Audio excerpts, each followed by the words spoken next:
Why, hello there everyone. I'm Laxow, aka the Kumo Sensei. Minasan, ohayo gozaimasu. And welcome back. And today we're going to be focusing on some molt updates. And for some reason, a lot of people tend to like these type of videos when it comes to molt updates.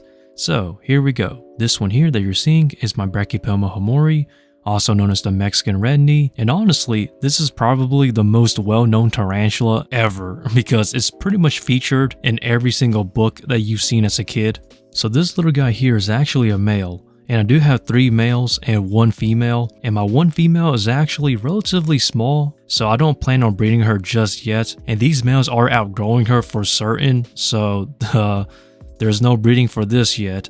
So in the future, if one of my males matures out before my females, or if all 3 of them do actually, I do have plans on just either trading them away or selling them to somebody else who needs them. But let us wait and see. Now I do have more tarantula molts that I'm going to show you guys, and I will measure them at the end of the video if you're curious, so stay tuned for that. Now I find it very interesting how everybody wants to see more videos like this, but I have to be honest, I see molts pretty much every single day, so so if I was to actually show updates on molts, then it would pretty much just be a molts video every single week, but I don't think that would be interesting for content, honestly. But for you individuals, maybe it will be, but for me, I feel like it's just way too cheap of content to make. So I usually like to make videos on molt updates whenever I find species that are interesting or on species that rarely grows. For example, Grammostola pulchra, and luckily my Grammostola pulchra has molted, so I'll show you that later in this video, and I'm going to give him a little feeding as well. Since he has molted about 7 days ago, a week ago now, so he should be good to go in terms of feeding.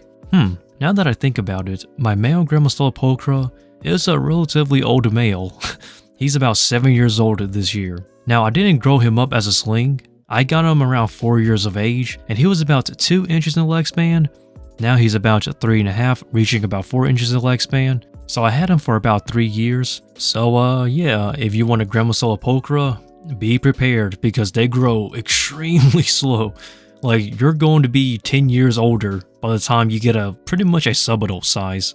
Now that I think about it, I think that would be a great idea for the next video or for a future video. Slow growing species in my collection, because I have some species that people say grows fast, which spoiler alert, they don't grow fast in my experience. But I don't know guys, tell me what you think about that though for an idea for a video. Just me showing off some slow growing tarantulas. And I will say this, some of these tarantulas will be juveniles because they're so slow growing that they're not even adults yet. I'm actually gonna write that down guys, so it might not be for this week's video for Friday, but it will be for a future video. So yeah guys, let us embrace the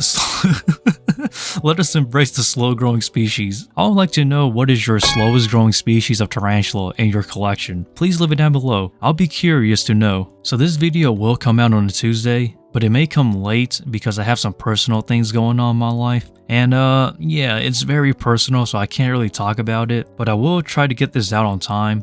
But if not, then it should come out sometime in the afternoon for Tuesday tomorrow, as of the time you're seeing this video. So what other things should we talk about? Let me think for a second. Oh, I find it kind of surprising.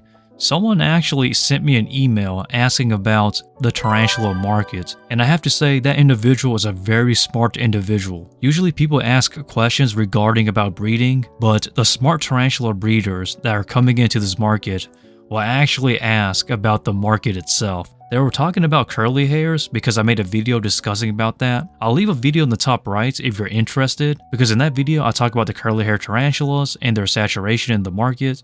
I'm not gonna lie guys, when we had that topic of discussion about the tarantula market for the first time in a very long time, I actually found it enjoyable to talk about. So I can't talk too much about it because it's kind of like a personal thing honestly when somebody questions or asks questions themselves about the tarantula market.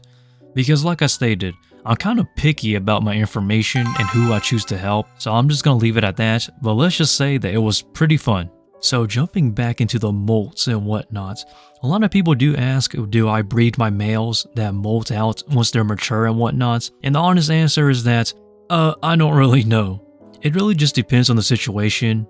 because I don't necessarily try to, grow out my males as quickly as possible. I like to try and enjoy them. Now granted, there are some cases where I have females and I need males, then that's a different situation. But when it comes to males like these that you're seeing in this video, such as the Brachypelma hamorii male or the Grammostola pulchra male, those I usually just like to grow out as pets.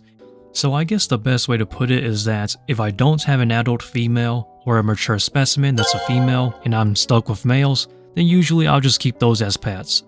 And maybe I should do a video on that about tarantulas that I have only as pets and not as breeders, because I don't breed everything, as I stated earlier. I do want to enjoy pets as well, guys, because not everything is meant for the breeding system now. You gotta enjoy it while you're at it, right? Now if you ask me what is my favorite pet-only tarantulas that I have in my collection, it's going to be strange to say this, but I would say the curly hairs. I know I have like 12 to 13 females, but those are really fun to keep as pets because they're as they're as simple as they can get.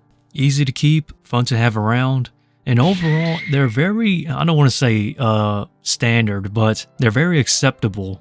And then maybe behind them, I'll probably put the Grammostola pulchra or maybe some of the Phonopelmas, because those are pretty fun to keep as well as pets only. And for you viewers who are new to my channel, or for you viewers who have been around for a while now, you know that my favorite species of tarantula is the Poecilotheria ornata. But I actually like to breed those because they're kind of an endangered species and they are ESA species here in the United States. So those, even though I do love them as pets, I do like to breed them as well because I really want to save the species and produce more in captivity because they're relatively difficult to come by nowadays, especially here in the United States since they cannot be crossed across the state lines. So if we're exclusively only talking about pets-only tarantulas that's not meant for breeding, then the Poecilotheria ornata would not be on the list. But it is my favorite tarantula species of all time, so I will not take away credit where credit is due for me. So let us jump right back into the molts. Now some people have stated that my Brachypelma hamorii is probably penultimate now, since his recent molts measured a little over 4 inches in leg span. I don't think so, because I have a larger male, and he's around 4.5 to 5 inches in leg span, and I think he's penultimate. As for this guy in this recent molts of his, I'd say he has about 2, maybe 3 more molts until he's mature. As for the Grammostola pulchra that is also a male, I don't really know how many molts left until he's mature because I never had a Grammostola pulchra mature male before, which is honestly kind of surprising to say. I never had a mature specimen in my collection ever, so I can't really relate or know exactly how big he'll get once he's mature. Now for the other species such as the Harpactira pulchripes, the Caribena versicolor, and the Hysterocrates crassipes or the crassipes. I wonder how that's pronounced, but either way, those 3 are females and they are mature. So I can breed them pretty much any time now, but I'm going to hold off on that as of now because I don't feel like breeding them just yet because it is getting colder here where I am, so I'm going to actually hold off on that.